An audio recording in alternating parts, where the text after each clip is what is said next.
Oi, já parou para pensar no poder que as palavras têm? Tipo, como elas conseguem construir mundos que a gente sabe que são impossíveis, mas que de alguma forma parecem totalmente reais? É exatamente essa mágica que a gente vai desvendar hoje. Então, para começar, nossa jornada vai partir de uma história que é uma mistura bem diferente. Tem receita, tem muita emoção e um nascimento que, olha, é bem fora do comum. A gente está falando da Tita. Ela é a nossa protagonista. E a chegada dela nesse mundo, bom, não foi nada normal. Aconteceu bem ali, no coração da casa, que era também o coração da vida dela, a cozinha. A história já começa com essa imagem, que é super forte. Imagina só, a Tita nasce de uma torrente impressionante de lágrimas. Isso já dá o tom, né? De que a gente não está pisando num terreno muito normal. E olha, o exagero não para por aí, não. Depois que as lágrimas da Tita secaram, elas viraram 5 quilos de sal. Pensa nisso. A tristeza dela virou um ingrediente de verdade, algo físico, que dá para tocar, que dá para provar. E é aqui que a gente chega na grande pergunta de hoje.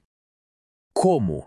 Como é que as palavras conseguem fazer isso? Criar um mundo onde uma coisa dessas é possível e a gente acredita? Para a gente entender isso, a gente precisa pensar um pouco na própria linguagem. Será que ela é um espelho certinho do mundo? A resposta é não.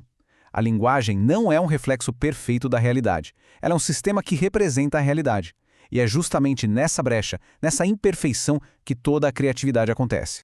Essa frase aqui mata a charada. Pensa bem, a linguagem lida com ideias, com significados e não com os objetos em si. É por isso que a gente consegue usar as palavras para criar mundos que não existem de verdade, para contar uma ficção ou até para mentir. E para essa ideia ficar ainda mais clara, vamos dar um pulinho no mundo da arte.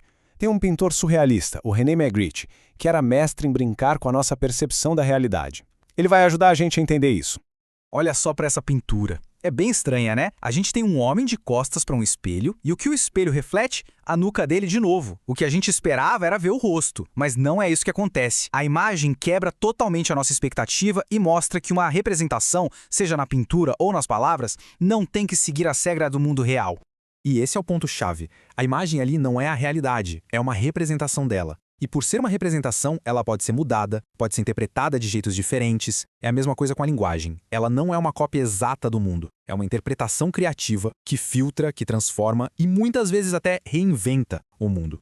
Magritte tem outra obra famosa, aquela em que ele pinta um cachimbo e escreve embaixo: "Isto não é um cachimbo". E ele tá certíssimo, né? Ninguém consegue fumar a pintura de um cachimbo. Ali a gente tem a imagem, a representação, não o objeto real. Sempre vai existir essa distância entre o símbolo e a coisa que ele representa.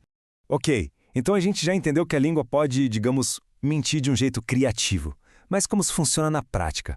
Quais são os ingredientes secretos que os escritores usam para fazer essa mágica toda acontecer? O nome desse ingrediente principal é linguagem figurada. E o que é isso? É basicamente o uso criativo das palavras indo além do sentido literal delas. É o jeito de criar novas conexões, novas imagens, novos sentimentos.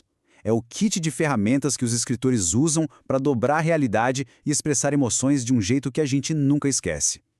No fim das contas, não é mágica, é técnica. E das boas.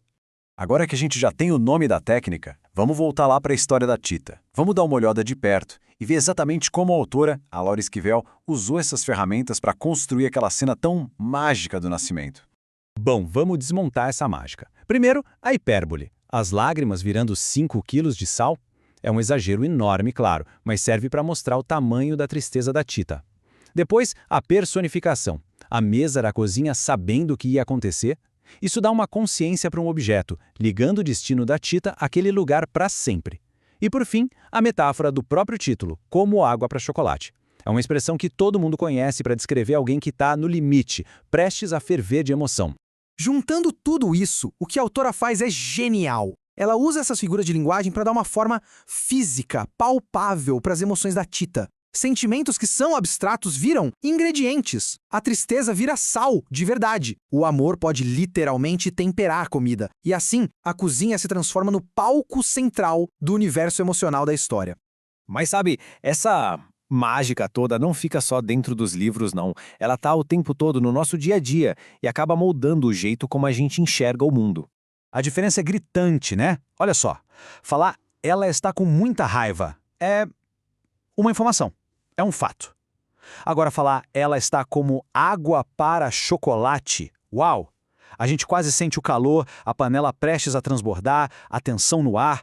Não é mais só uma informação, vira uma experiência. E o ponto é que essa mágica não é só coisa de escritor. Todos nós fazemos isso. A gente usa essas mesmas ferramentas o tempo todo, muitas vezes sem nem perceber. Quando alguém fala que morreu de rir ou que fulano tem um coração de pedra, o que é isso? É pura linguagem figurada, dando cor e forma para o que a gente sente e vive.